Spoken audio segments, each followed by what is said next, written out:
Stepkids Lily and Jack Sullivan, Daniel Martell is pleading with the public to keep their eyes peeled. Martell confirmed that when the two children went missing from the home behind me, Lily was wearing a pink shirt and pink rain boots. She was also carrying a white backpack with strawberries on it.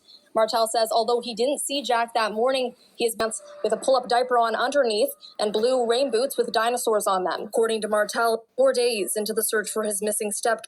So I will play the first 2 minutes without talking because I have already discussed that particular part.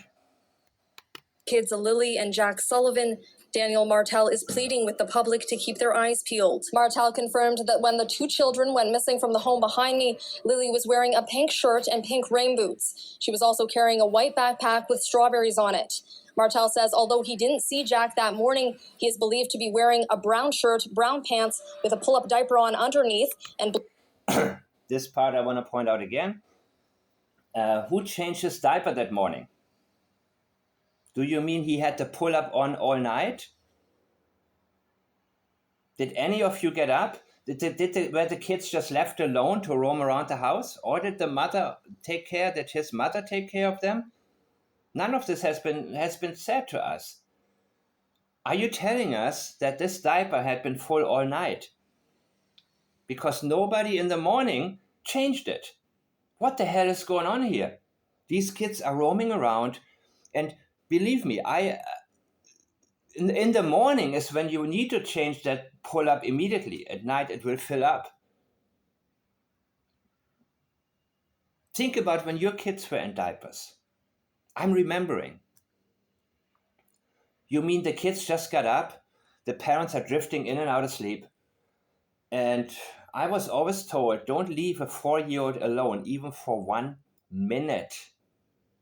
But it seems like, did anybody at least give them water? Or some milk or make breakfast or anything? Nothing? How you know he had a pull-up on? By the way, Friday morning is not when they went missing. It was probably on Wednesday. But think about exactly what he's telling you. He thinks he had the pull-up on. When was he last changed, people? Now we can see a pattern, which is why she, Malaya, is so interested in convincing us that the kids were always watched. They were never watched, hardly ever. Trust me, they were hardly ever watched. They were left to their own demise, and she could have told us, but she didn't tell us, well, my mom took care of them, or his mom took care of them. None of that. Just, we were in and out of sleep, and they were playing, right? Jack was out playing in the kitchen. Jack was out. And I think that was experiential memory from more than 24 hours before that. He was out and Lily came into the room multiple times. Something happened to Jack. And then he said, I seen her that morning. No, he did not. He's trying to convince us of something that he knows did not happen. He feels the need to do that. When somebody introduces unnecessary language, something that is not needed to be said, we need to pay very close attention in terms of what that person is trying to convince us of. Blue rain boots with dinosaurs on them. According to Martell, his side of the family are currently the only ones at Ground Zero after Lily and Jack's mother left the county. Ground Zero sounds like a military operation, right? Not something that you would feel emotionally attached to. But remember, he talks about detachments. When it comes to the police forces, detachment is on his mind. He is detached from these people. Saturday, but still he remains, begging anyone with answers to come forward and bring his children home safe. This is the case of Lily and Jack Sullivan, a mystery. I know, it's your favorite voice from the narrator of Winnie the Pooh. And this channel is True Crime Stories Hour. And I think it is 100% AI. And, the guy, whoever's behind it, it says United States, but he could be anywhere in the world, right? I would think it's somebody, who knows, in India or somewhere to just using an AI voice. And you will see also when they reference statement analysis, they throw around a lot of the right terminology, but they don't apply it properly. However, sometimes it gets it right. And I like this channel in terms of providing me with a good compilation of interviews, footage, and also imagery from the area, not like this crap, but something showing the yard, showing the trailer, showing you where these kids lived, how thick the woods are, and so on and so on. And that enables me to focus more on the analysis and the content rather than the visuals. So I'm actually happy to use this one. And unlike some idiot channels, they're not making stuff up. He's not making stuff, he's not fabricating somebody got arrested or this or breaking news or anything to get idiots to watch. That's what we see out there. So this person is actually trying, even though it's just AI, but it's giving me also the opportunity to correct some of it while pointing out where some of it is at least partially useful.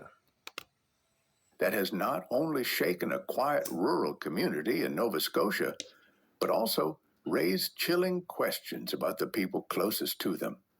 Because sometimes the answers aren't buried in the forest. Sometimes they're hidden in a trembling voice, a broken sentence, or a single tear that falls just a little too late. Well, this is very general and very BS, but because there is not a single tear from Daniel, not a single one. Today, we're turning our focus to the one person no one ever wants to suspect: the mother, Malahia Brooks Murray. She was the first to speak out, the first to cry for help, and the first to tell the world what happened that morning.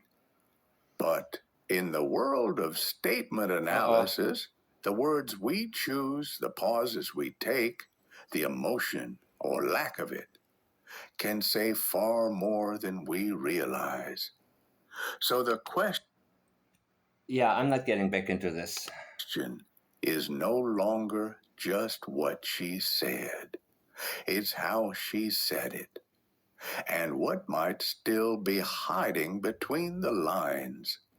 I'm just staying as hopeful as possible. I want them home. I want to hold them. And I want them home. What happened was we woke up, I heard them playing in the next room beside us, and I was drifting in and out of sleep. And they're not the type of kids that we tell them not to go outside on their own. We always make sure that we're out there with them, watching them. Mm-hmm. Right. And they happen to just get out that sliding door, and we can't hear it when it opens.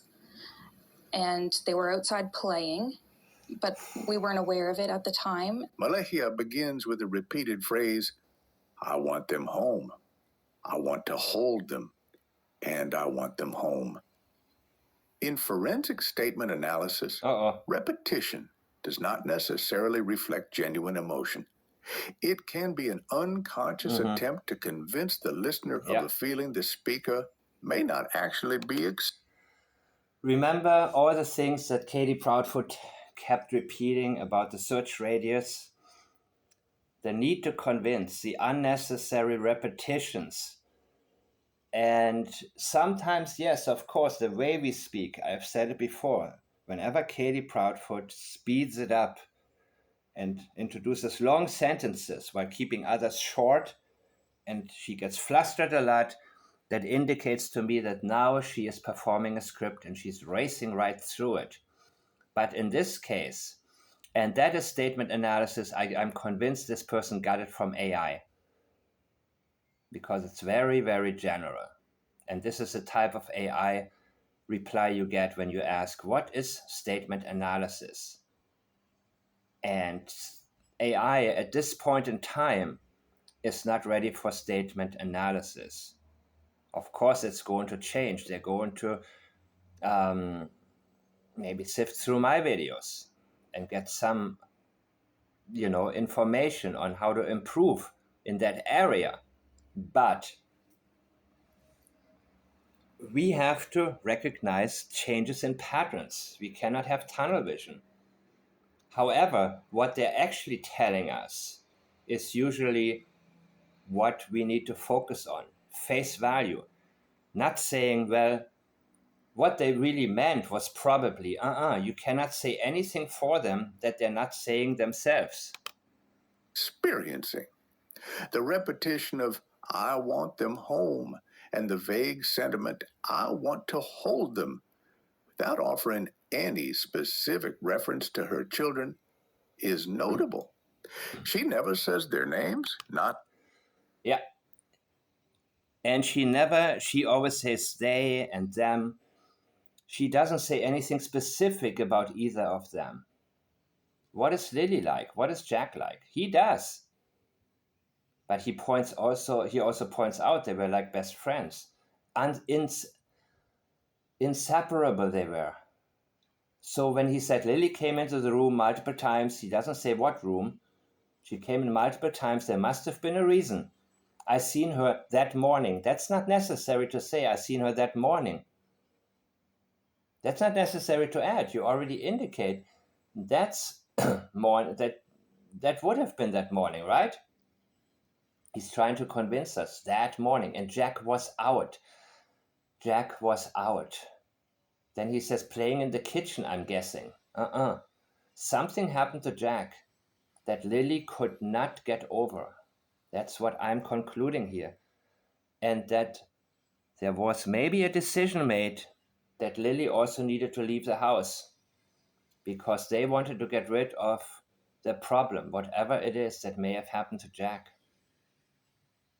And she cannot do that. It would probably trigger an emotional reaction that may lead her to reveal more of what actually took place. She keeps it as general and detached as possible.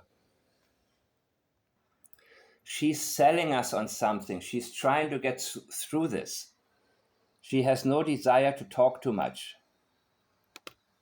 Not Lily, not Jack, which is often referred to as depersonalization, Yep. a common indicator in those seeking emotional distance from an event they may be connected to.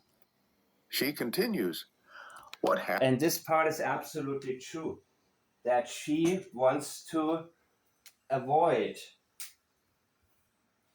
experiential memory. She does not want to get into this. She is avoiding what actually took place. That's why she keeps it so extremely general, people. Happened was, we woke up. I heard them playing in the next room beside us. And what happened is once upon a time, the story goes. Here's my script, people. Oh, by the way, it's what happened. You must believe me. Did you hear my sliding door? I bet you did, huh? And I don't live in a trailer. And I was drifting in and out of sleep. A lot of water references, of possible water references here also. Oh, one more thing I need to point out, and that has been brought to my attention, that when he talked about going through water, waist deep, could that be him preemptively explaining why some of his clothing may have been wet, possibly from an event that involved the disappearance of Jack and Lily? And why maybe his voice, why his voice was not right? There was some serious yelling going on before that. Something that causes his voice to break, maybe, where he also preemptively wants to tell you that he's been screaming until his throat hurt. Yeah, there's a very big possibility that he introduces these things. Why he introduces these things. What happened is a form of narrative framing. Yep. It signals that the speaker may be preparing to give an explanation rather than recalling a memory. Exactly. She knows that what she's telling you is not what happened. But she's trying to come up with an explanation with what could have happened, and she wants you to believe happened in order to explain something that makes absolutely zero sense. Additionally, this phrase is known as a temporal introduction, often a red flag that what follows might not be fully truthful. Then there's an internal contradiction. She says, "We woke Or hardly truthful. up," implying both adults were awake, but then adds, "She was drifting in and out of sleep." This inconsistency Yep. in awareness, were they awake? Calling a memory. Additionally, this phrase is known as a temporal introduction, often a red flag that what follows might not be fully truthful. Yep. Then there's an internal contradiction.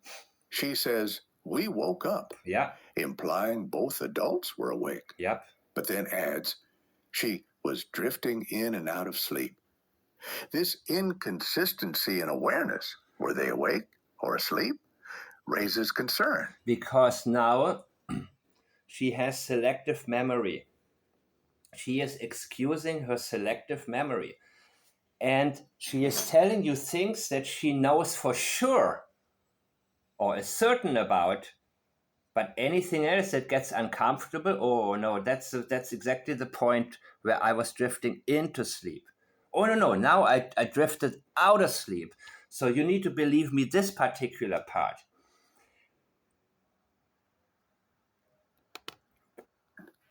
People recalling genuine memories, especially from high-stress situations Yeah. like a child's disappearance, usually present events in a clear and orderly sequence.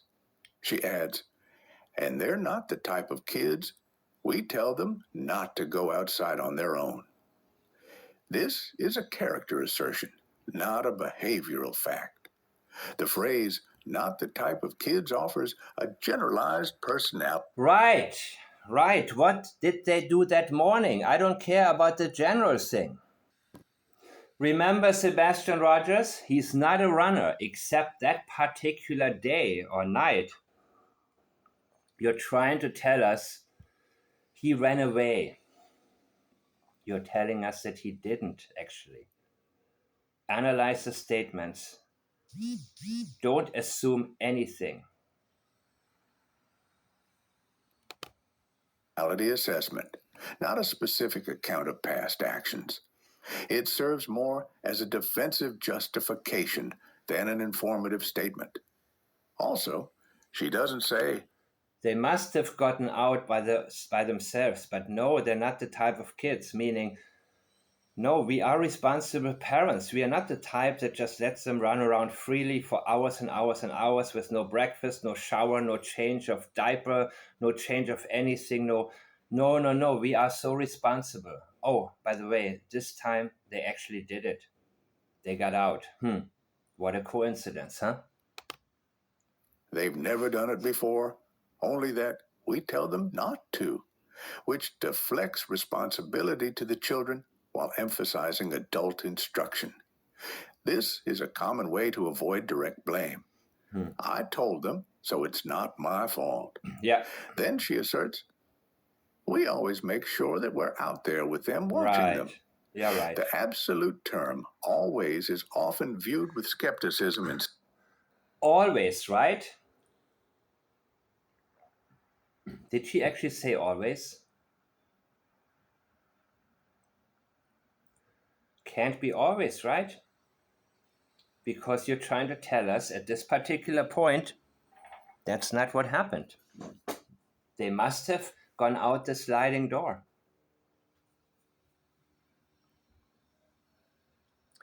She's telling us what she is narrating right now. It's absolutely not what took place. statement analysis. Truthful people typically hedge with phrases like, usually, most of the time, Yeah. or we try to. When something is definitive, like always, everywhere, now in a case like this, doubt is expected. Certainty isn't until you find out exactly what happened to the children.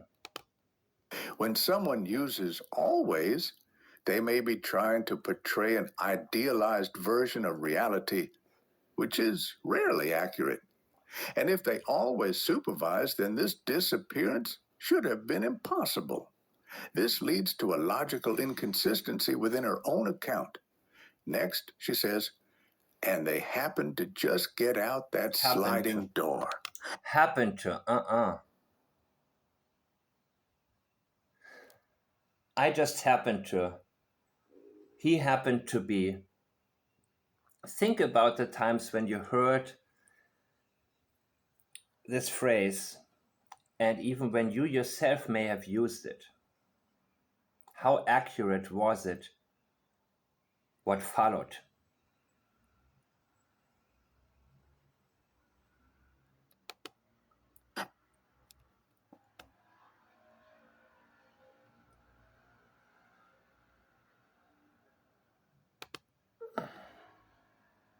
And we can't hear it when it opens. This sentence raises suspicion. They happened to just get out. Minimizes the core action. It suggests a random occurrence. And why has Daniel gotten gray hair in the last couple of years? How old is he? I think a major change in lifestyle brought that about. As if no one bears responsibility. Yep. The phrase just happened to is a qualifier. Language used to make an action appear less intentional or significant. Furthermore, she shifts focus from human action. Procrastination. Notice this crap. Isn't your fault. AI song. It's a broken. Shut up.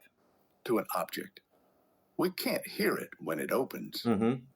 This is known as external attribution, shifting blame away from oneself and onto environmental factors, like the door. It's a classic tactic for rationalizing mistakes while avoiding personal accountability. Her final statement, and they were outside. Yep. And it's also detachment again. When somebody says, I'm not saying anything, but, or they just happen to. And I need to use this example. If you grew up in the 1990s, as I did, you may have previously heard scenarios, sometimes from movies, but sometimes from real cases, where somebody is asked to describe a perpetrator and somebody says, he just happened to be black. What is the person telling you by saying he just happened to be? That person is fearful that you may detect certain feelings towards the person based on that, or the fear of somebody thinking something, which doesn't make sense at all, right? If you describe a person, you describe the physical attributes and how to recognize a potential perpetrator. And whenever somebody uses the phrase like that, it tells me something about the person, how the person feels potentially about the person being black, that the person wants to not have revealed. And yes, these are the types of statements that we have been accustomed to in the world that we are living in. But there is a reason why what somebody is fearing by making a statement describing whoever the perpetrator was. In this case, Malaya says they just happened to go out of the sliding door. This would not be a usual occurrence, right? It couldn't be. Just happened to would have been an accident, right? It's wanting to indicate an accident. I'm never sick. I haven't been to a doctor in 40 years. But I just happened to walk barefoot to the grass, and there was one of these centipedes that are poisonous, and I stepped on it, and I had excruciating pain. I didn't wind up going to the doctor. Everything worked out, but nothing is ever wrong with me. I'm perfectly healthy, except one day I just happened to. You see what I'm saying? Not a great example, but it is the desire to indicate an exception. I wouldn't assume anybody would be guilty because of the color of their skin. Please do not assume anything about me. Do not assume that it's normal for my children to be able to walk outside. Oh my God, that is her priority right now.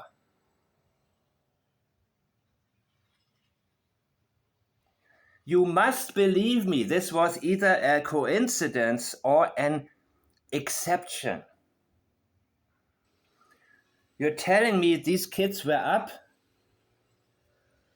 No breakfast mentioned. Nobody changed a diaper. Nothing mentioned about that. They were left on their own at that age, roaming around, but they never went outside of that sliding door. They were unsupervised all of the time, people. They were rarely supervised. Plane, but we weren't aware of it at the time. Once again, she makes a definitive claim about something she insists she didn't witness.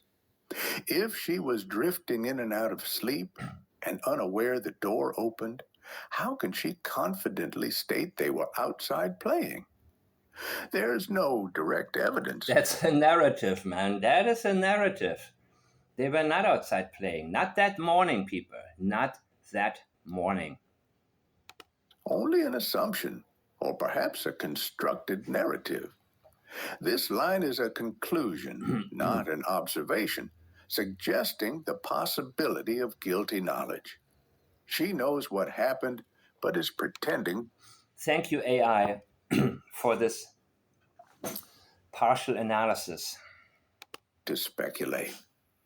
This statement exhibits multiple indicators of a rehearsed or deceptive narrative. That's why so much of what they're saying matches, because they rehearsed this for at least 24 hours, people, until they finally were ready to put on the performance. For her, it was a very short one, just to get through it. And for him, it's an ongoing thing. Omission of the children's names, contradictions about wakefulness, definitive claims about things she couldn't have observed, language that minimizes responsibility, and redirection through phrases like just happened to and we can't hear it.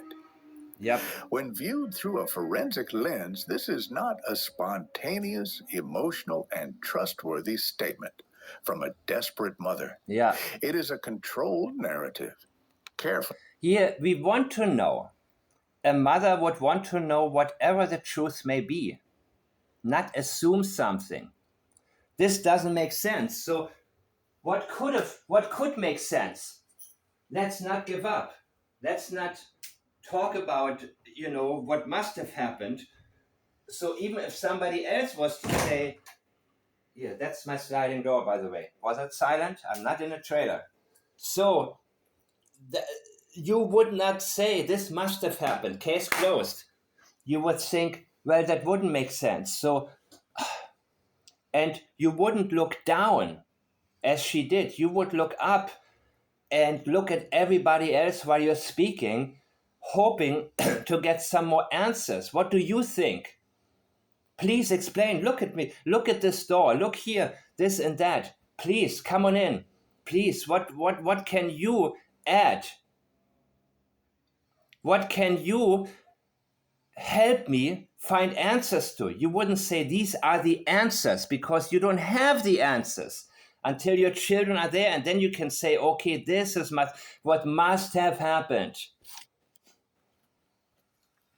And then maybe you can do some damage control and say, well, this is the first time ever, or then you can avoid responsibility and shift away from how you have failed to supervise. But the fact that she doesn't do it indicates to me she knows exactly where the children are, what happened to them, and there is nothing she can do right now about it. In the case of Madeleine McCann's mother, her statements indicate knowledge that Madeleine is beyond help. She already deceased. She's deceased. There's nothing I can do anymore. In this particular case, the Amber Alert request is interesting. But what she is telling us, what she is doing is not just avoiding responsibility, but she's also telling us that there's nothing that she wants you to find there. Don't look at my house. Constructed to guide the listener toward a particular version of events with as little concrete detail as possible.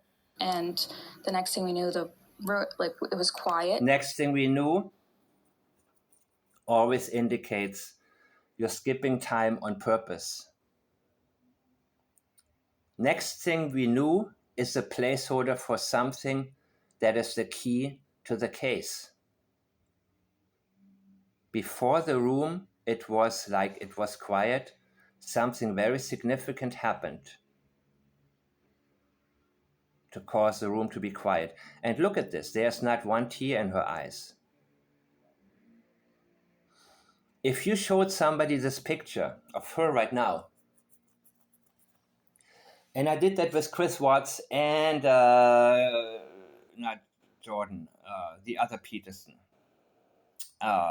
Scott Peterson. When you show people a muted version of an interview with Chris Watts or Jordan or Scott Peterson, everybody knows about the case, right? But if they didn't know and you ask them, what do you think they're talking about? Nobody would say a missing family, a missing wife, missing children, nobody. If you show somebody this particular picture, and there are many still frames you can use. And we get. See? Show people this picture who don't know and ask them, what do you think she may be talking about? Up and I tell him, my partner. The stress that Susan Smith's husband portrayed on his face when he was in front of the camera, or even Seth Rogers, you know they're going through something very traumatic. That is not detectable when I'm looking at this woman at all. At all. Daniel. I tell him in present tense. I think when she switches to present tense, she is reciting a script and she's not looking up for answers. She's not looking around for answers. Mind you, this interview was taken on Saturday. This day, she gave this interview on Saturday in the area where the children were missing, went missing, supposedly. There would be more of a likelihood for her to look around thinking, this is where my children might be right now. But she's looking down, then she's looking up. Tell him, do you hear the kids? And she's also looking at them for approval. She's thinking about her script. She's sticking to her story as good as she can. And he says no, and we get up instantly. And he says no. I tell him, not I ask him, I tell him. Because they told each other, that's what you're going to tell them. That is the script, people.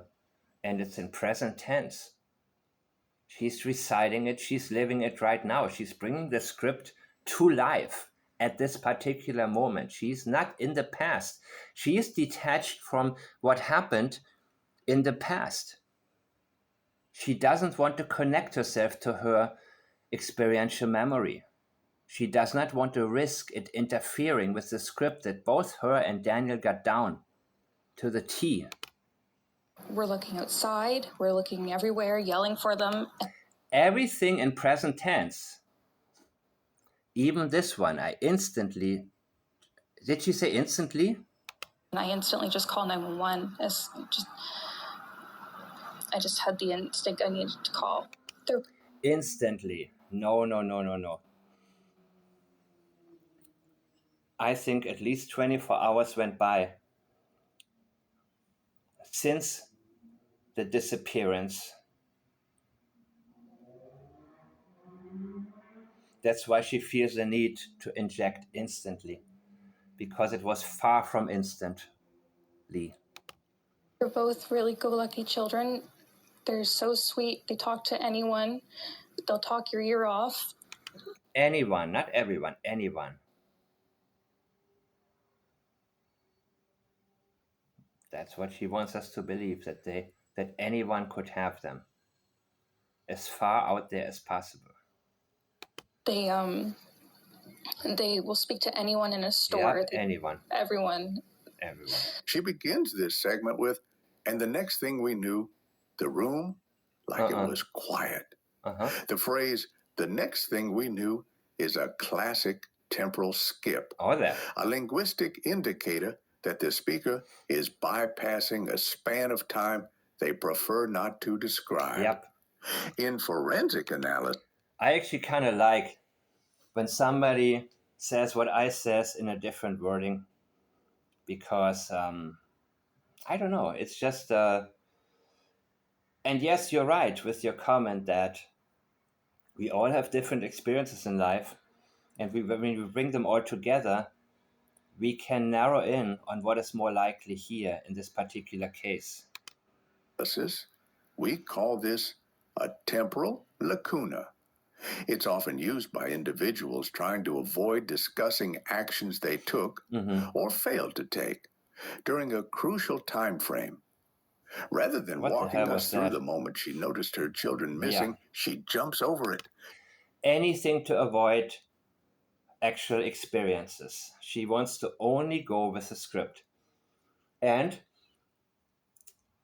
some people are better than others when it comes to performing a script and then introducing a little bit of what actually happened, which is not always a good idea for the person who has guilty knowledge, because it gives you away.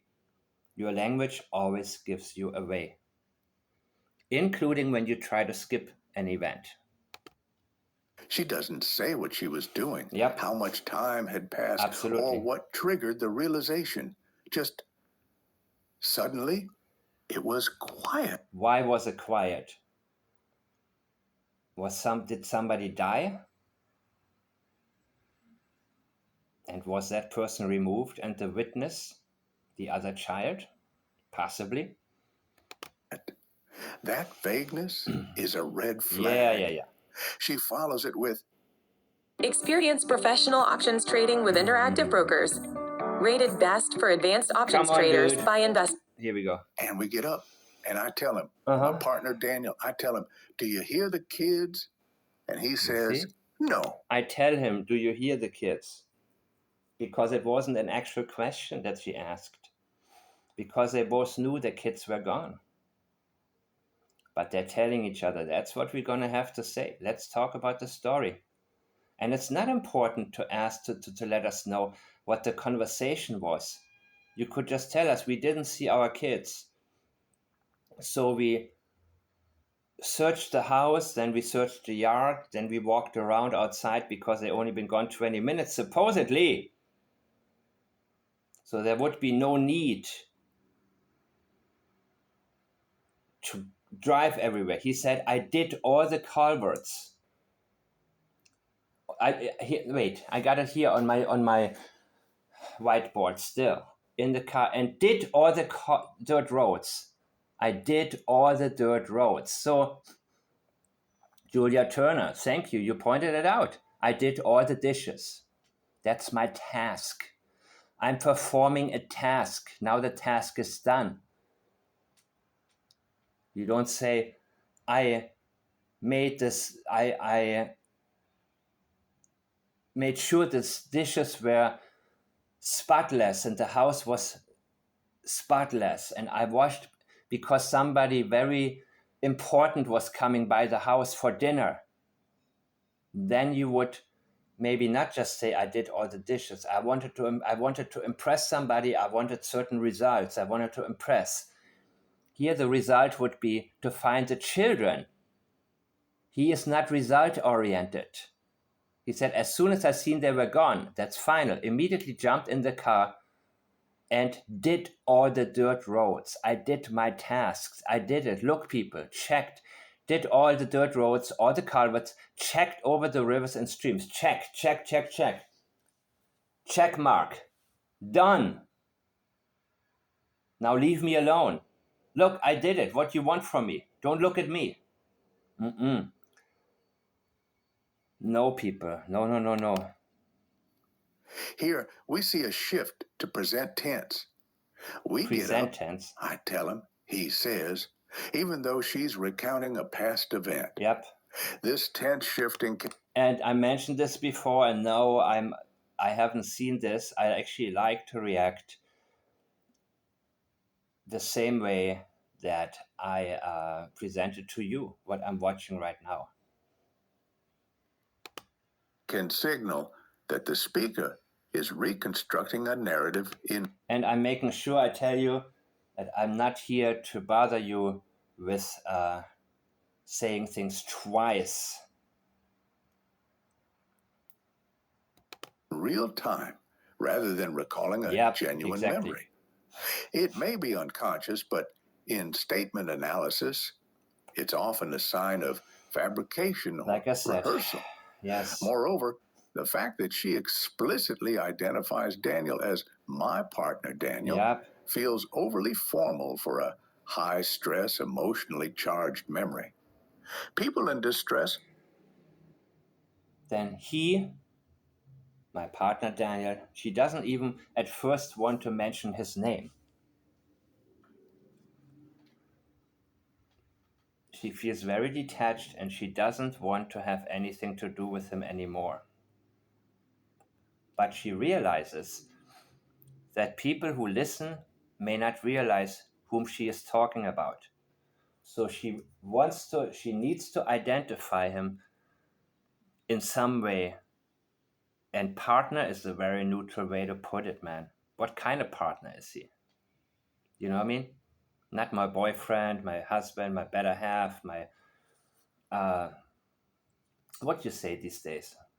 Partner is a very neutral thing to say. As there is distancing within that. She did not at first even want to mention his name, but she forced herself to do that.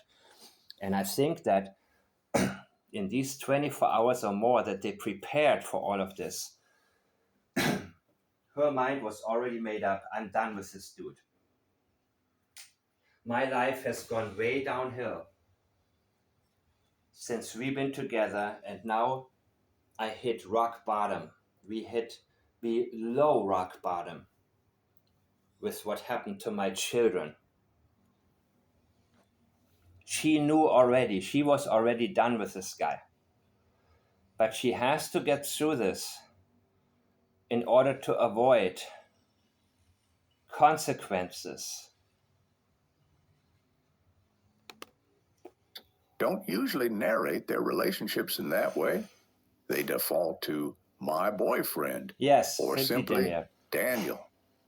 This naming pattern could suggest that she's narrating to an audience rather than reliving a moment. She continues, and we get up instantly. we're looking outside, we're looking everywhere. Wait. But just look at her face. You know? Ask people, what do you think she's talking about? Everywhere, yelling for them. On the surface, this appears to describe urgency. Yeah. I need to But see this again. we people in distress don't usually narrate their relationships in that way. Yeah. They default to my boyfriend or simply Daniel.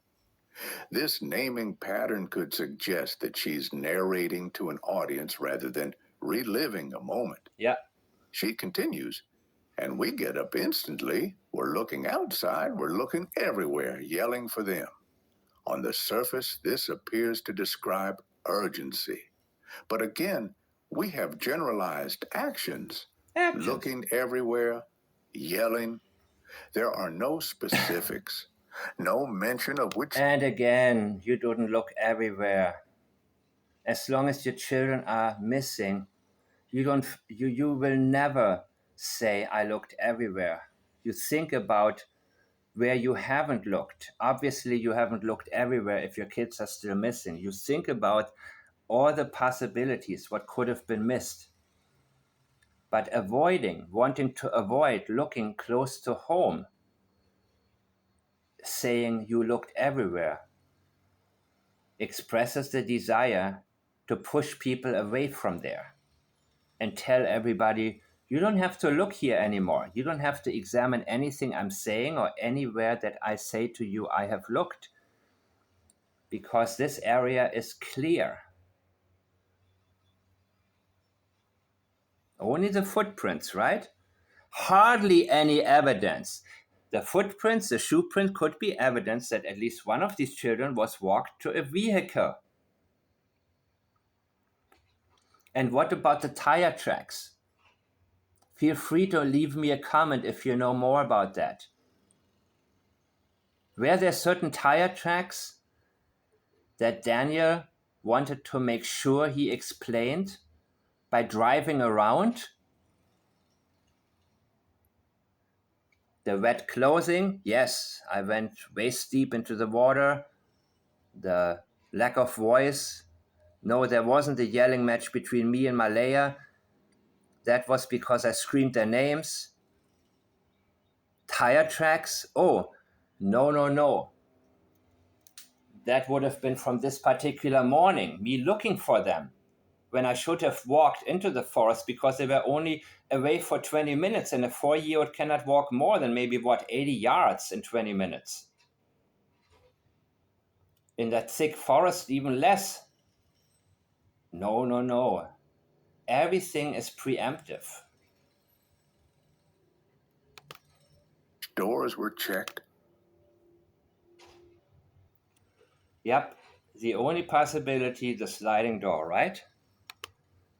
Whether they searched the backyard, whether they Wait, checked I missed the bathroom, something, man. or I whether have they to go called back out one more people in time, sorry. distress, don't usually narrate their relationships in that way. They default to my boyfriend or simply Daniel. This naming pattern could suggest that she's narrating to an audience rather than reliving a moment. She continues, and we get up instantly. We're looking outside, we're looking everywhere, yelling for them. On the surface, this appears to describe urgency. But again, we have Yes, faking urgency. generalized big one. actions. And especially when it's in contrast to everything else. Looking everywhere, yelling. There are no specifics, no mention of which doors were checked, whether they searched the backyard, whether they checked the bathroom, or whether they called out the children's names. In real memories, especially traumatic ones, people tend to recall specific sensory or Yes, because time goes by very slowly. If you ever had a few minutes, no, just a few seconds where you thought you cannot find your child, as I did. These 20 seconds can seem like 10 minutes.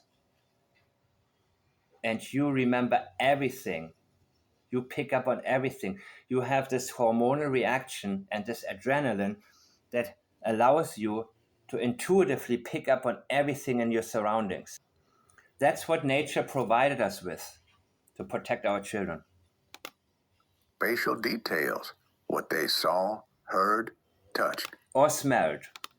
Here, those are absent. This vagueness invites suspicion. Then comes, and I instantly just called 911. I just had the instinct I needed to call.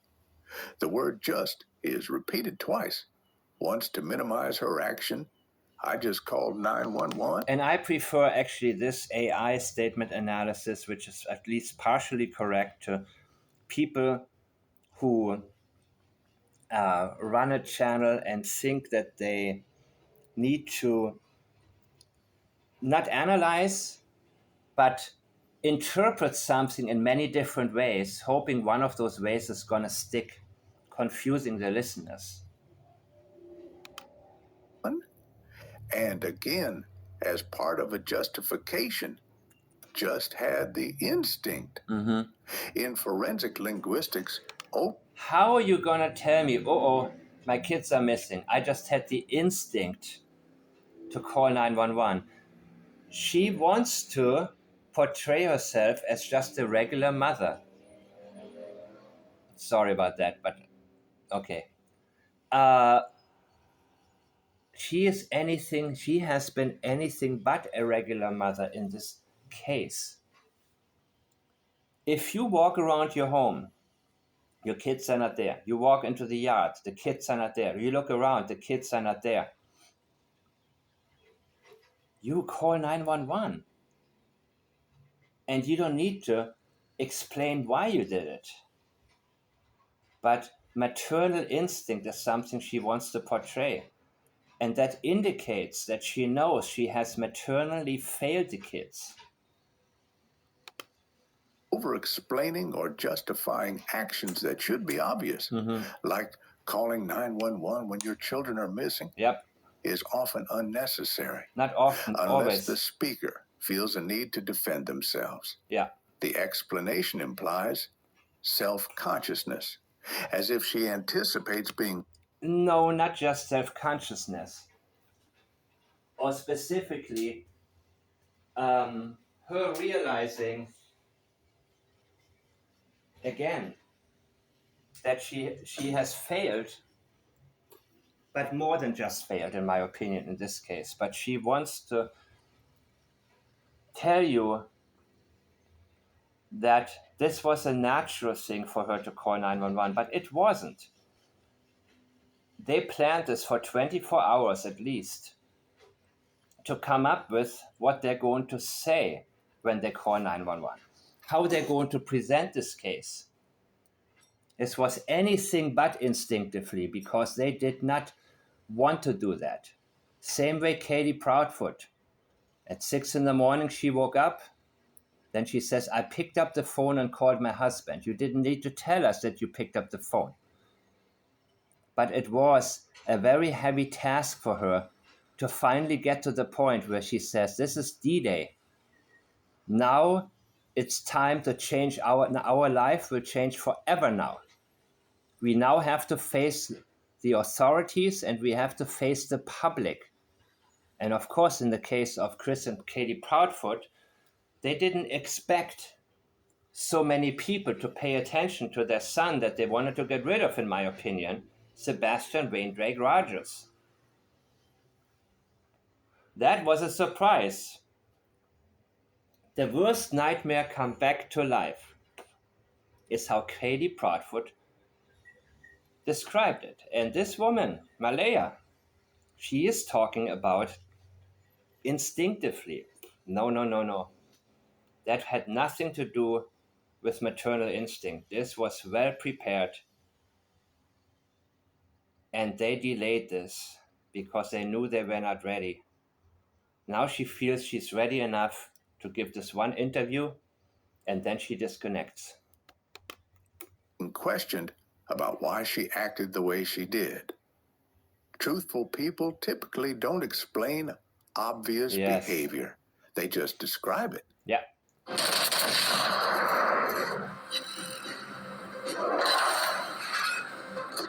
Wrong. She closes this segment by shifting into a description of the children. They're both really go-lucky children. They're so sweet. Always stay. What makes Jack unique? What makes Lily unique?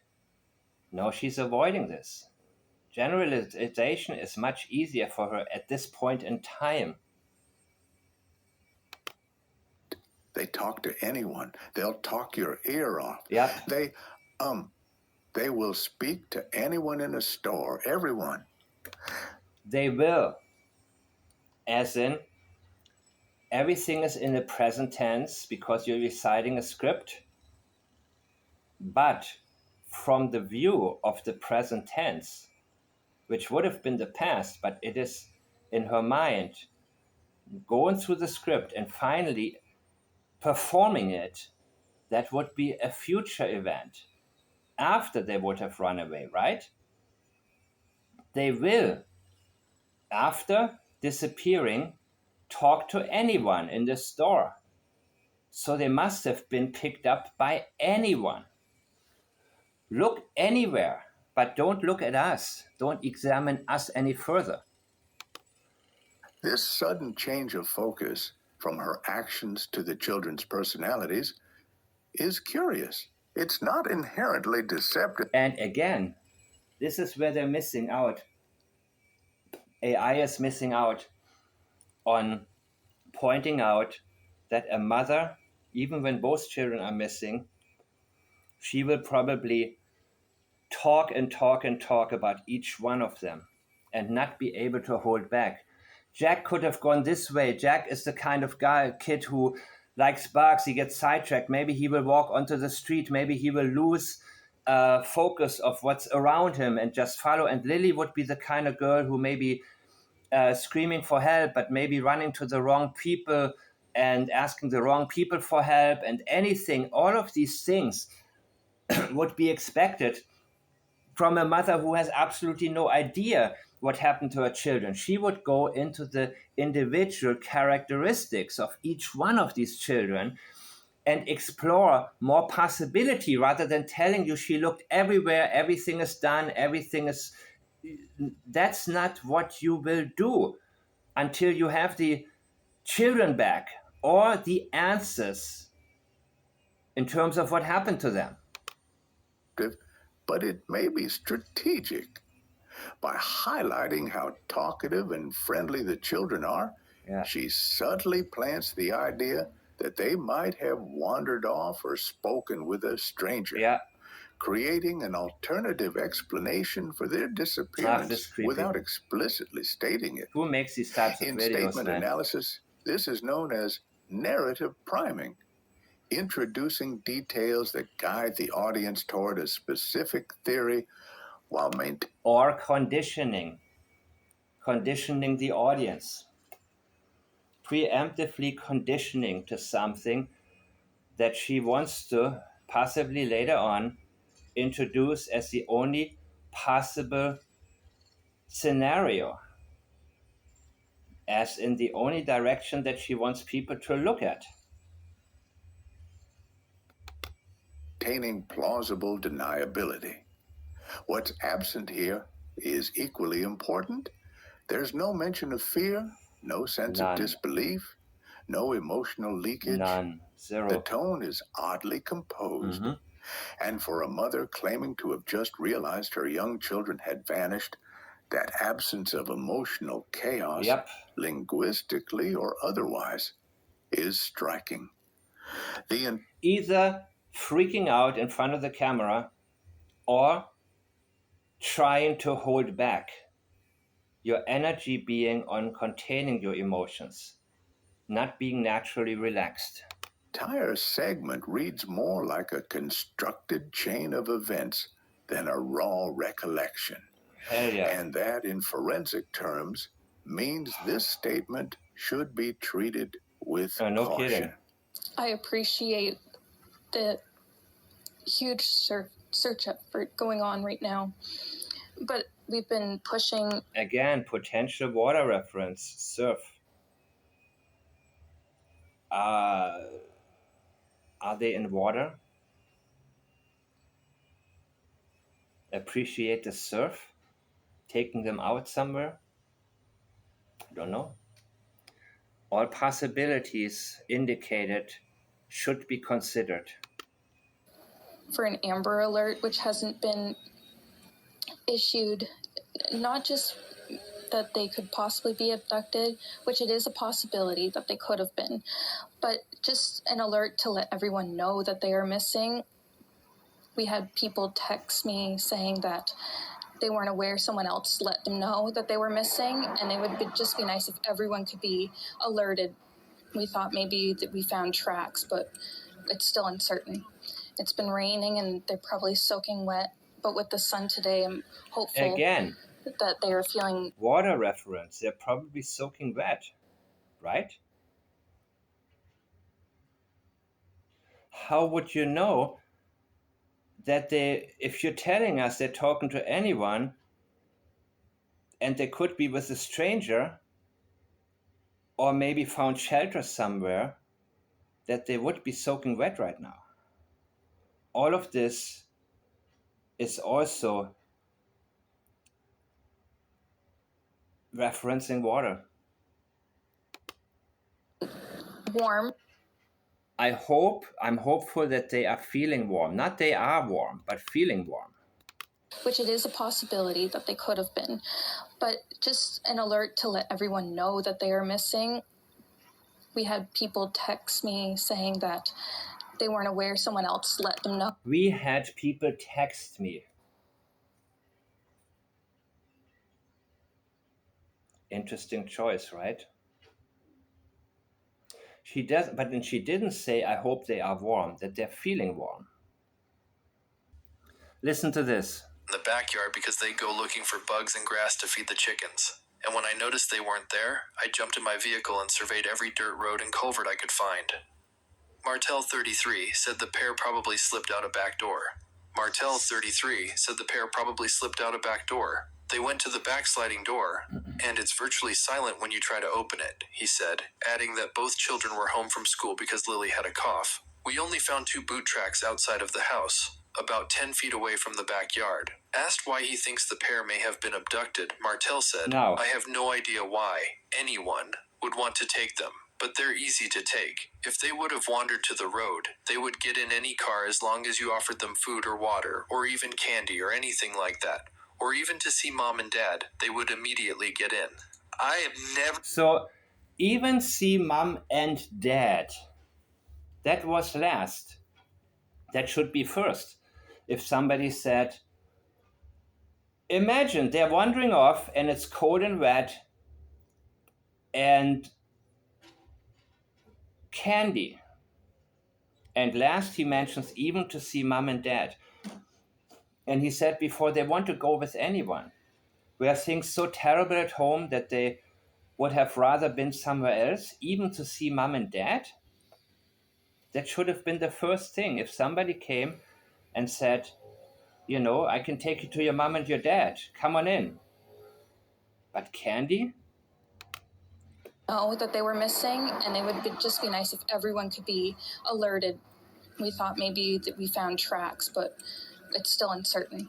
It's been raining and they're probably soaking wet, but with the sun today, I'm hopeful that they are feeling warm. We're all filled with pain and sorrow because... And the pause, feeling warm. Because maybe they're not able to feel anything right now. We just want them found. We want them home. Everyone loves them. They are definitely verbal. Everyone loves them. How about you? How do you feel about your children? She is unable to say, I love them. I love you. Similar to Katie Proudfoot, not able to say anything like that to Sebastian. I love you. Not we love you. Not the need to include somebody else. And in this case, it's even worse, where she's telling us everybody loves them. Yeah, I believe you, but your own emotions are exactly what you are avoiding, because I believe that something so significant happened. You are unable to say it now. because she is still the biological mother. And she is avoiding anything that has to do with real emotions, because that would be distorted considering whatever took place that caused this disappearance. So she's keeping it so general and so vague. And they do have possible autism, but it's not extreme autism. It's just they have issues with school. What? And Issues with, no, I think they had issues at home. And I think they had no peace at home, and nobody helped them with the homework, and nobody paid attention to them. And so when they gone to school, they were just probably completely lost compared to the other kids. And how do they both have autism all of a sudden? Both of them. Both. They. Tell me more about each of your children. They're not the same person.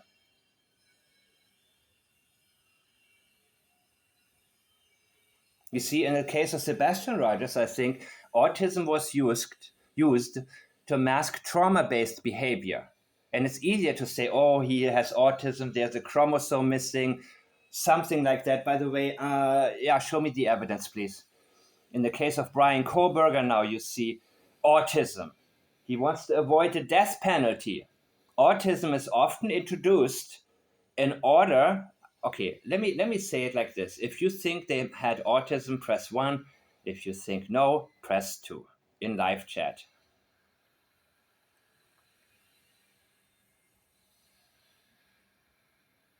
Thank you. 1111. No. 222, right? If they had autism, press 1. If they didn't, press 2.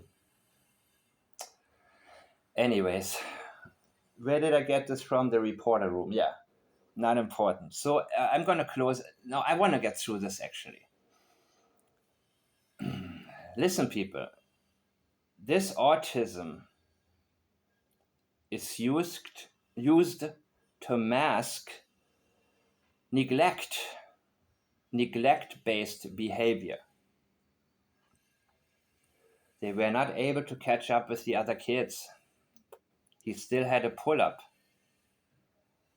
What about Lily? Is she out of pull-ups? When did that take place?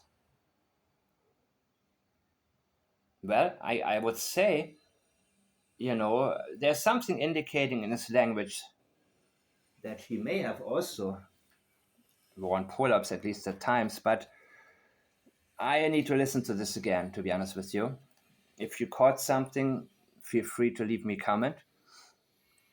But Jack was 1 and Lily was 4 when Daniel and Malaya got together. So I would think she gotten out of pull-ups already by that age. They don't catch up with the other kids. Yeah. I just want to remain hopeful. But there's always, in a mother's mind, very general, in a mother's mind. We want to know about your mind, but you don't invite us into your mind. You're avoiding this. Always thinking the worst. No. Last night was one of the worst nights. What is typical is that in a mother's mind, you think about any possibility of hope. There are women, the kids went missing 20 plus years ago. They have job offers in other areas. They have the opportunity to buy a better house, a bigger house in a better area, so to speak. But they don't leave the one place that they saw their children last, because that 1 in a billion possibilities that maybe 20 years later this child will, after having been traumatized, abducted, who knows what, will as an adult remember. Kind of like the movie Lion, right? Have you watched this with Nicole Kidman? About the boy in India who lost track of his family, wound up in Australia being abducted. And wow, one of my favorite movies ever. Decades later, on Google Earth, this man, vaguely remembered what the area looked like where he grew up and found it on Google Earth. Was able to track down his biological mother. And the mother didn't leave the area, so he was able to find her. These kinds of rare occurrences and possibilities would be what the mother of the missing child is clinging to. And her facial expression would not be like this.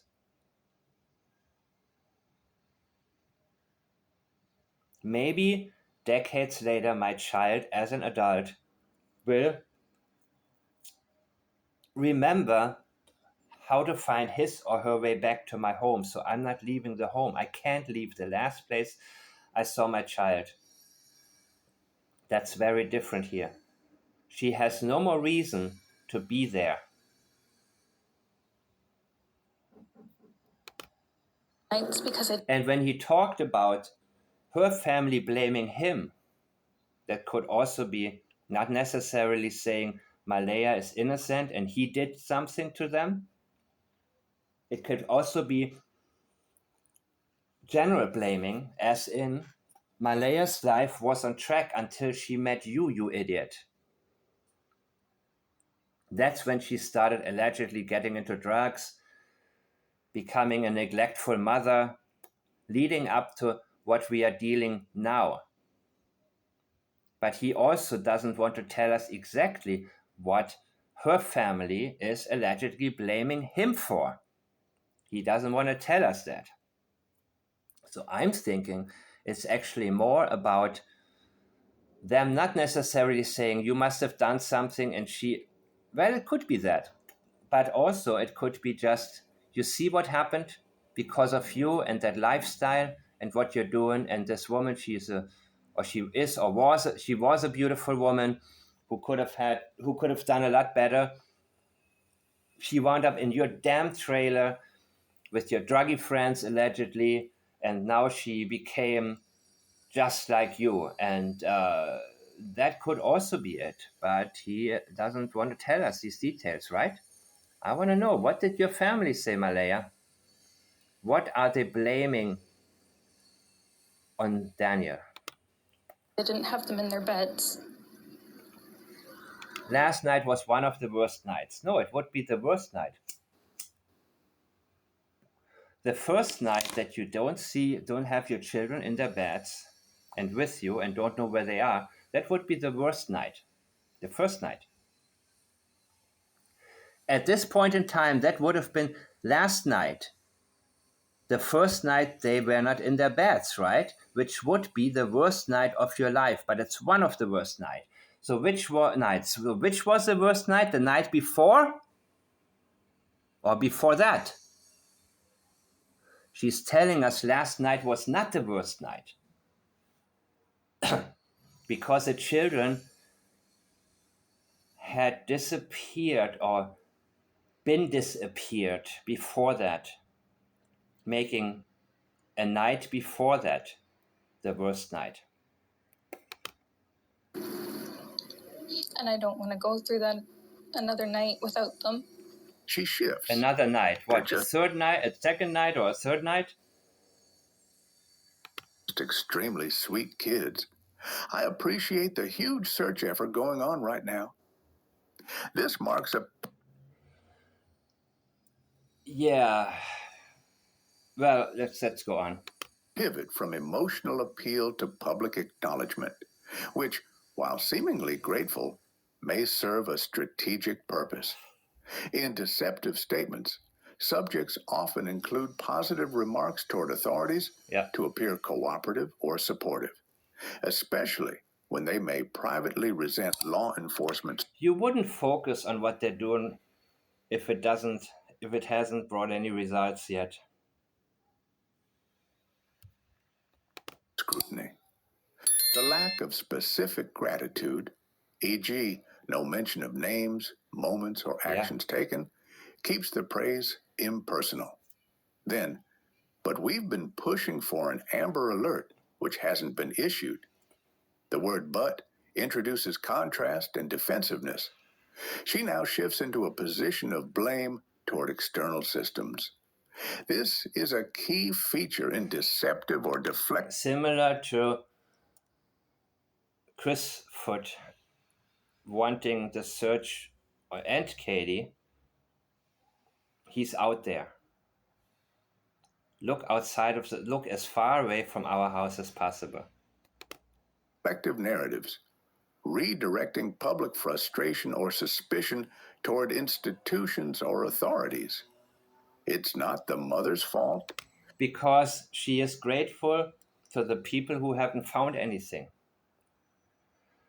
Same like Chris Proudfoot praising law enforcement.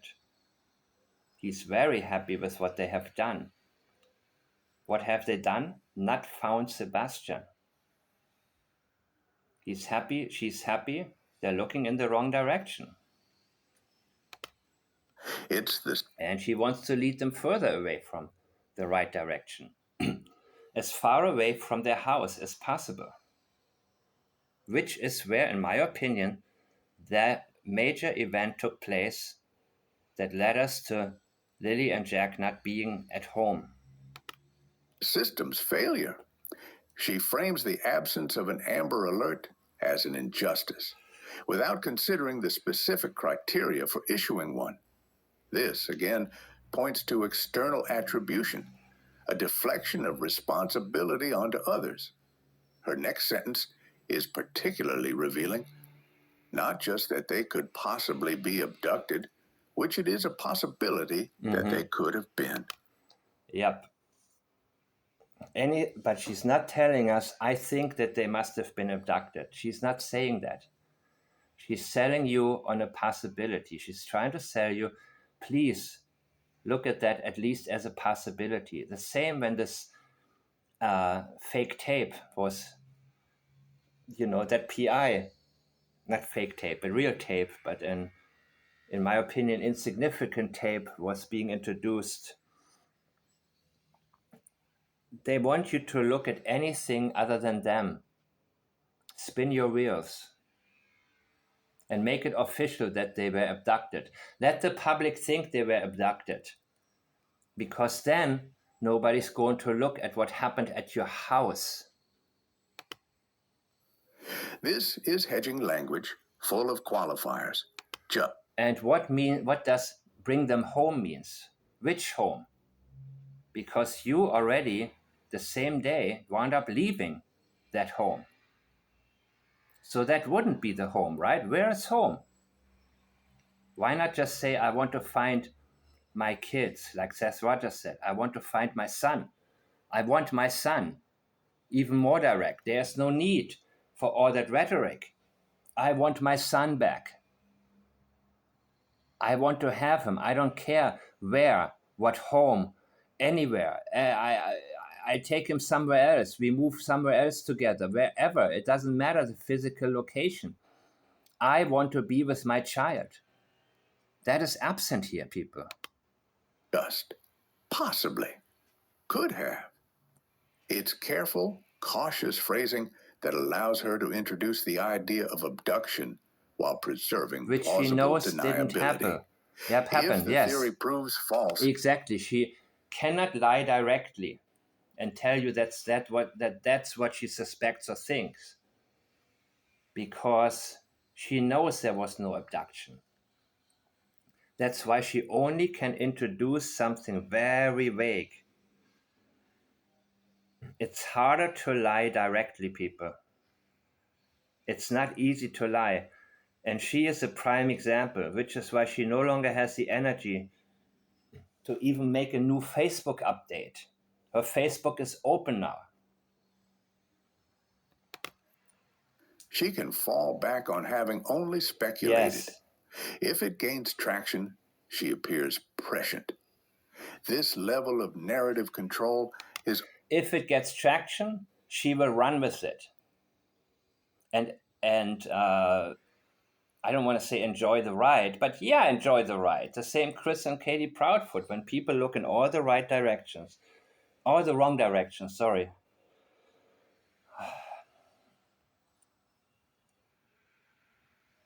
I want to get through this. This is 6 more minutes to the second. Often associated with guilty knowledge or a desire to steer perception. With real knowledge, yes. It's contradicting what she knows. She continues. So she can only sell you on a possibility. She cannot revisit her experiential memory. She is not. But just an alert. She's one of those people, and she's not sociopathic, unlike Katie Proudfoot. To let everyone know that they are missing. On the surface, this sounds reasonable, but it walks back the prior implication. First, she emphasizes possible abduction. Now she's saying they just want awareness that the kids are gone. Yep. The internal conflict between urgency, abduction, and moderation, missing, is subtle but important. It suggests uncertainty in how much information she feels safe committing to. Then she says, we had people text me saying they weren't aware. Someone else let them know. We had people text me. Who is we? And what is this passive type of language? Yeah, that's what he's about to say. I asked people to text me. Why? And why are you introducing this right now? Why are you introducing that some people don't know about this case, as Chris Proudfoot did? Are you blaming that on your children not being here, that some people don't know? You're on TV right now, on national TV. And from what I understand, it's very controlled in Canada. So it's not that you can just go on there. And yes, I stand corrected. It's not easy to just go on there and say, I want to say something good about Malaya and Daniel, even if you have something good to say. We don't know what the 911 call, what it was like. I would love to analyze the 911 call. By the way, who made the 911 call? Was it her? Or was it somebody else in the house? I will get more into this later. Construction of this statement is passive and indirect. It doesn't identify who said it, what exactly they said, or how that information was relayed. This vagueness avoids accountability and factual verification. Yes. It supports her frustration about the Amber Alert while offering no verifiable evidence. She adds, it would be just nice if everyone could be alerted. This softening, just nice. So why don't you reach out to the potential abductors? You're on national TV. If you have my children, tell us what you want. Let them go. Please drop them off at a 7-Eleven. And give them a note, a handwritten note, or maybe a typed up note, saying, hi, we are Lily and Jack Sullivan. Please call 911 right now. Something like that. Seth Rogers did that. Even though I am convinced his son is no longer with us, but he doesn't say, as a father, you think about the worst, you always think about the worst, what did she say? The worst outcome or whatever. No, as a mother or father, you cling to hope.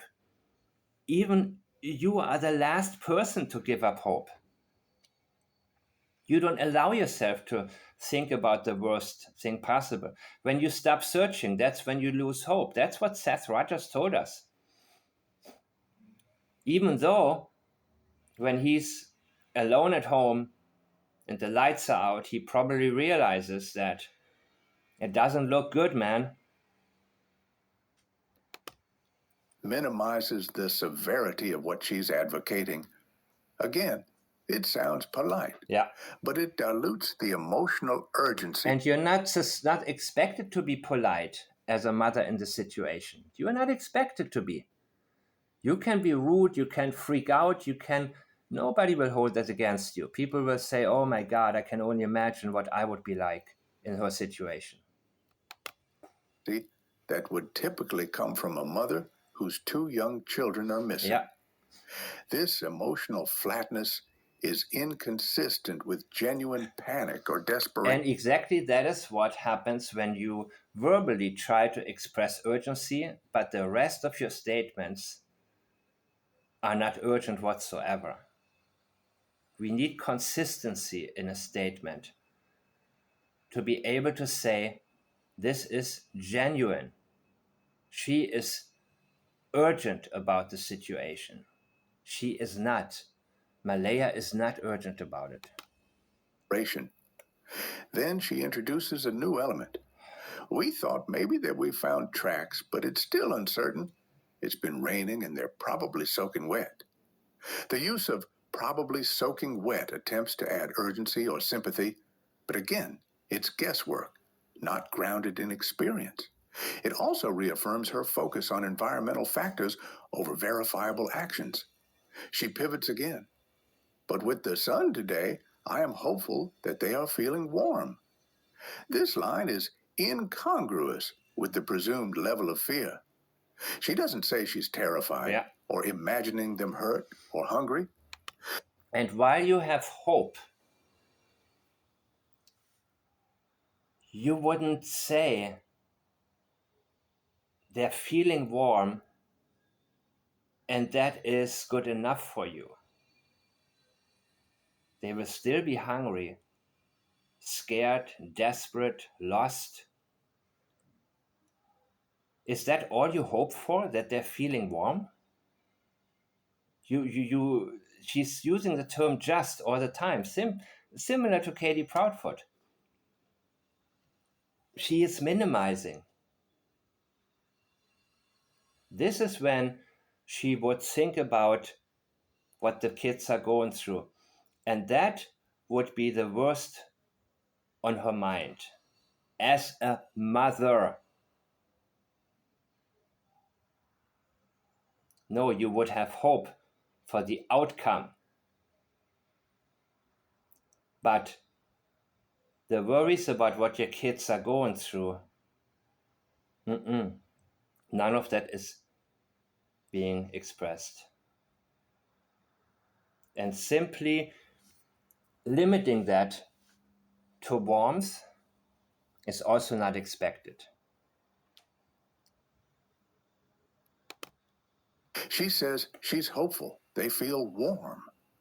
This oddly calm and idealized sentiment doesn't align with a worst-case mindset, which she later admits to having. It's an emotionally dissonant... Not admits to having, claims to have. Unless she processed already what happened and it being final. Moment, one that may suggest a need to maintain composure or manipulate how she's perceived publicly. She concludes with a blend of sorrow and rationalization. We're all filled with pain and sorrow because we just want them found. We are filled with pain and sorrow. No, you would be filled with fear and worries. And you wouldn't need to explain why you are, because we just want them found. Same like Katie Proudfoot. I just want him home. That minimization. Want them found or want to find them? Why passive language? You would be expected to be so in this, even if you're not the one physically finding them. You are at the center of this, of the search effort. I want to find them. Doesn't matter who the first person would be to spot them. But want them found is passive language, putting it off on other people to take actions. She's telling us, expect nothing from me. because she doesn't want anybody to find out what actually took place, in my opinion. We want them home. Everyone loves them. This again sounds like grief, but it's still abstract. There are no sensory descriptions. No, I miss her curls, or he always sleeps with that toy.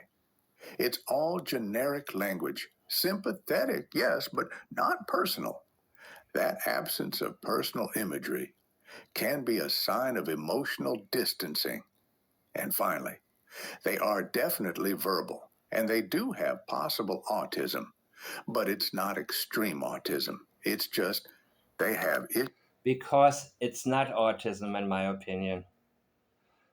They simply had no nurturing at home, and they were lost at school academically or kindergarten, because they probably, other kids already start reading and writing at home, and I don't think they did any of that.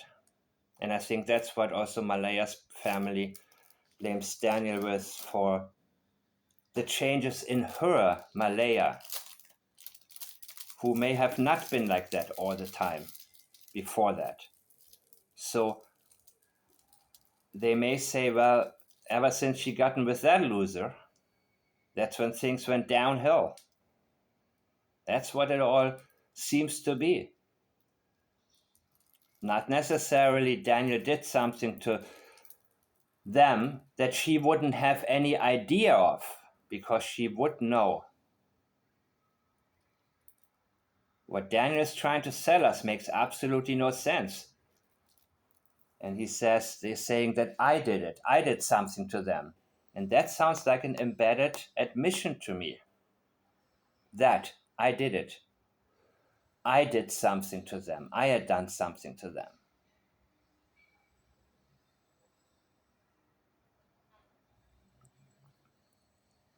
I will be in more detail next time. I just want to get through this right now.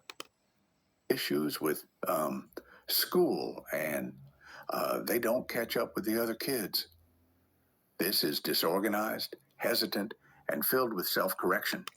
Yeah, because again, autism would be an excuse. Hey, that's a maybe genetic thing, right? I have no problem. Suddenly, she is shifting away from being responsible for the lack of development within her own children, similar to the case of Sebastian Rogers, who couldn't control his accidents in school.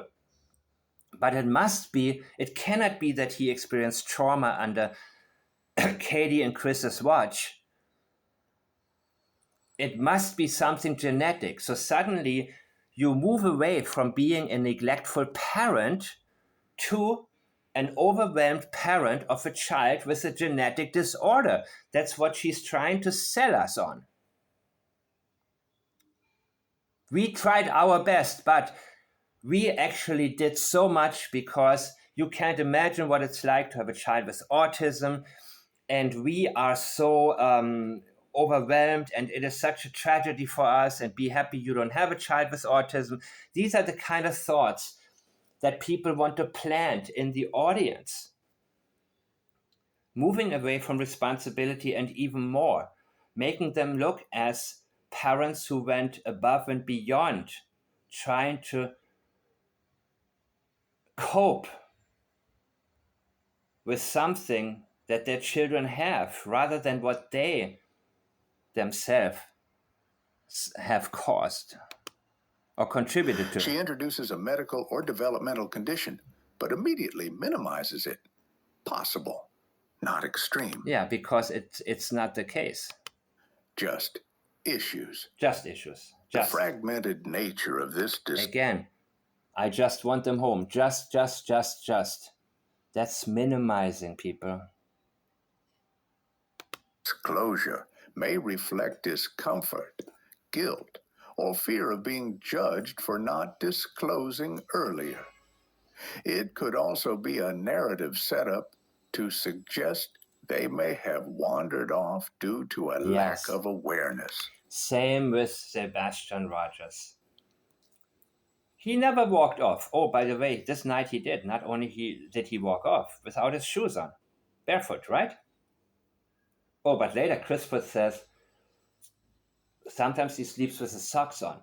So they're throwing out all types of possibilities to see what sticks, and then whatever resonates best with the audience, they will probably zoom in on and run with. And then, by the way, many times he sleeps with his socks on. So maybe he didn't take his shoes, but maybe he was not barefoot and had his socks on, because Chris wound up reading the comments from people who were very doubtful. So they're selling you on different possibilities that they want you to look at. Doesn't matter if it's the Amber Alert, an abduction, this and that, all of these possibilities without committing to any of them. And then whichever winds up being most popular, that's where they will go with. And as time goes by, also correct some of what they said and say, well, maybe he had socks on. Maybe he wasn't barefoot. I don't know. His shoes are still here. But maybe he, And oh, by the way, he's autistic. So if it doesn't make sense, what we suggest he did, blame it on that. She ends with, I just want to remain hopeful. But there's always, in a mother's mind, you're always thinking the worst. No. Last night was one of the worst nights because I didn't have them in their beds. Also, the need to explain why. That is also to be flagged. Almost finished. And I don't want to go through that another night without them. Again, the repetition of just minimizes. The generalization of in a mother's mind is distancing, shifting from I to a mother. When people speak from their personal And she wants other mothers to be on her side and relate to her experience, they say, I thought, I cried, I couldn't sleep. Here, she speaks on behalf of mothers in general. That linguistic move reduces personal ownership of the pain and ownership of the past that she doesn't want to visit. That's why also she speaks right now when she recites a script in the present tense. She is afraid of visiting the past in general. Forensic analysis. That can be a subtle way to shield oneself emotionally from responsibility or involvement. Overall, this segment is dense with hedging, vagueness, over-explaining, generalizations, and distance. How far would a 4-year-old get in 20 minutes' time? So I think Daniel went into his car. I don't remember when exactly he claimed to have been in waterways deep, because he said all the culverts checked over the rivers and streams. Maybe that was later, but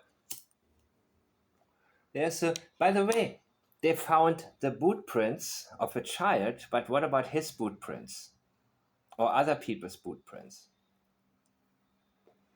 So there's a good possibility he wanted to explain some tire tracks of possibly a vehicle responsible for removing the children from the house.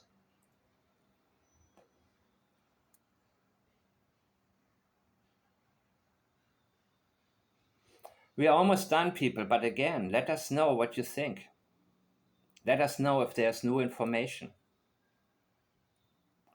Anything that, I can't believe so little is coming out of Canada. Because I would think, in the United States, it would be that, maybe the wife of or girlfriend, or, somebody close to some of the people who know something about the case, something more, would not be able to shut up and leak information. You see, Chris Proudfoot likes to talk about rumors, but sometimes these leakages are very significant. But it seems that in Canada, people are much more cautious. And as one of you has said, we just go to YouTube for real information because the media is controlled, too controlled. And, still we have their statements, but oh my God, there's so much more I would love. I would love the interrogation of Daniel. I would love to get my hands on just a few excerpts, just a little bit, just some of the answers he gave. The 911 call, crucial. I would love to know what exactly was being said. Who called? Language. It contains possible elements of narrative management and emotional masking. While not proof of guilt, these linguistic signals raise serious questions about the speaker's transparency, state of mind, and potential knowledge about what actually happened to the children. Thank you for watching True Crime Stories Hour. So maybe I go to this one next. What do you think? Thank you guys for sharing what you have. I will introduce more of it in my next video.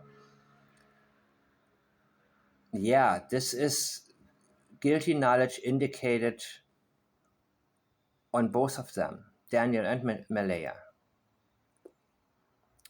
And I will do more research, hopefully have a lot more, something new the next time. And once again, I appreciate you watching.